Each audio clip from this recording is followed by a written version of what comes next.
ನಮಸ್ಕಾರ ಸ್ನೇಹಿತರೆ, ನೀವು ಇಲ್ಲಿ ನೋಡುತ್ತಿರುವುದು ಒಂದು ಮರ. ನಮ್ಮ ಮನಸ್ಸು ನಮಗೆ ಒಳ್ಳೇದು ಮಾಡಿದ್ರೆ ದೇವರು ಅಷ್ಟೇ ಸಾಕು. ಮರ ಯಾಕೆ ನಮಗೆ ಏನಂತೀರಾ? ಸಾಧಾರಣವಾಗಿ ಮರ ಅಂದರೆ ಎಲೆಗಳು, ರೆಂಬೆಗಳು, ಬೇರುಗಳು ಇರುತ್ತವೆ. ಆದರೆ ಇದು ಯಾವ ರೀತಿಯಲ್ಲಿ ಮರ ಆಗುತ್ತೆ ಎಂದು ನಿಮಗೆ ಡೌಟ್ ಆಗಿರಬಹುದು. ಇದು ಲಿಕ್ವಿಡ್ ರೂಪದಲ್ಲಿರುವಂತಹ ಮರ.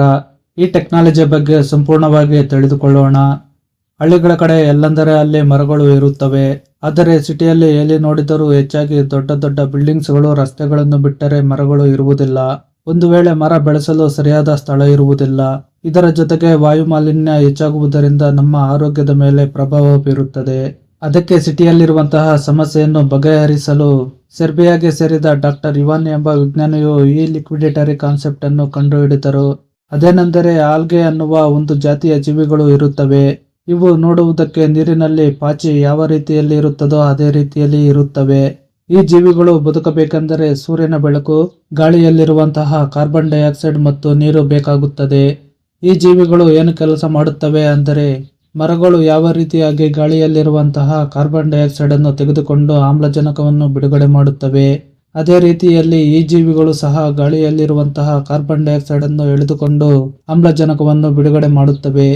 ಈ ಟೆಕ್ನಿಕ್ ಉಪಯೋಗಿಸಿ 600 ಲೀಟರ್ನಷ್ಟು ನೀರು ಇಡಿಸುವ ಒಂದು ಗ್ಲಾಸ್ ಟ್ಯಾಂಕ್ ಅನ್ನು ನಿರ್ಮಿಸಿ ಅದರಲ್ಲಿ ಈ ಮೈಕ್ರೋ ಆಲ್ಗನನ್ನು ಬಿಡುತ್ತಾರೆ.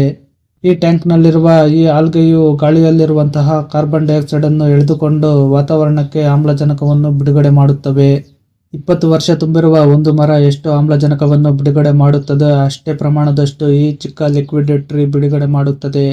ಒಂದು ಗಿಡವನ್ನು ನೆಟ್ಟು 20 ವರ್ಷಗಳ ನಂತರ ಅದು ಮರವಾಗಿ ಬೆಳೆಯುವವರೆಗೂ ಕಾಯುವಂತಹ ಅವಸರವಿಲ್ಲದೆ ಬೇಗನೆ ಎಲ್ಲಿ ಬೇಕೆಂದರೆ ಅಲ್ಲಿ, ಮುಖ್ಯವಾಗಿ ವಾಯುಮಾಲಿನ್ಯ ಹೆಚ್ಚಾಗಿರುವ ಸಿಟಿಗಳಲ್ಲಿ ಇವುಗಳನ್ನು ಉಪಯೋಗಿಸಿ ಆಮ್ಲಜನಕವನ್ನು ಪಡೆಯಬಹುದು.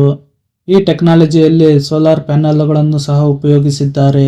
ಇದಕ್ಕೆ ಬೇಕಾಗಿರುವಂತಹ ವಿದ್ಯುತ್ ಸಿಗುತ್ತದೆ ಮತ್ತು ಇದರಲ್ಲಿ ಮೊಬೈಲ್ ಚಾರ್ಜಿಂಗ್ ಅನ್ನು ಸಹ ಹಾಕಿಕೊಳ್ಳಬಹುದು. ಒಟ್ಟಾರೆ ನೋಡುವುದಕ್ಕೆ ಇದು ಒಂದು ಫಿಶ್ ಟ್ಯಾಂಕ್ ರೀತಿಯಲ್ಲಿ ಇರುತ್ತದೆ. ಈ ಜೀವಿಗಳು ಗಾಳಿಯನ್ನು ಶುದ್ಧೀಕರಿಸುತ್ತವೆ. ಎಷ್ಟು ಹೆಚ್ಚಾಗಿ ಶುದ್ಧೀಕರಿಸುತ್ತವೋ ಅಷ್ಟೇ ಬೇಗನೆ ಹಸಿರು ಬಣ್ಣಕ್ಕೆ ಪರಿವರ್ತನೆ ಆಗುತ್ತವೆ. ಇದರಲ್ಲಿ ಬೆಳೆದಿರುವಂತಹ ಆಲ್ಗೆಯನ್ನು ಕೃಷಿಯಲ್ಲಿ ಗೊಬ್ಬರವಾಗಿ ಬಳಸಬಹುದು. ಈ ಟೆಕ್ನಾಲಜಿಯನ್ನು ಮೊದಲ ಬಾರಿಗೆ ಸೆರ್ಬಿಯಾ ದೇಶದಲ್ಲಿ ಎಲ್ಗ್ರೇಡ್ ಎಂಬ ನಗರದಲ್ಲಿ ಪ್ರಾರಂಭಿಸಿದ್ದಾರೆ. ಈ ಲಿಕ್ವಿಡೇಟರಿ ಮರದ ಬಗ್ಗೆ ನಿಮ್ಮ ಅನಿಸಿಕೆಯನ್ನು ಕಾಮೆಂಟ್ ಮಾಡಿ. ಹಾಗೆಯೇ ಈ ವಿಡಿಯೋ ಇಷ್ಟವಾದರೆ ಒಂದು ಲೈಕ್ ಮಾಡಿ ಸ್ನೇಹಿತರೆ. ಈ ವಿಡಿಯೋ ನೋಡಿದ್ದಕ್ಕೆ ಧನ್ಯವಾದಗಳು.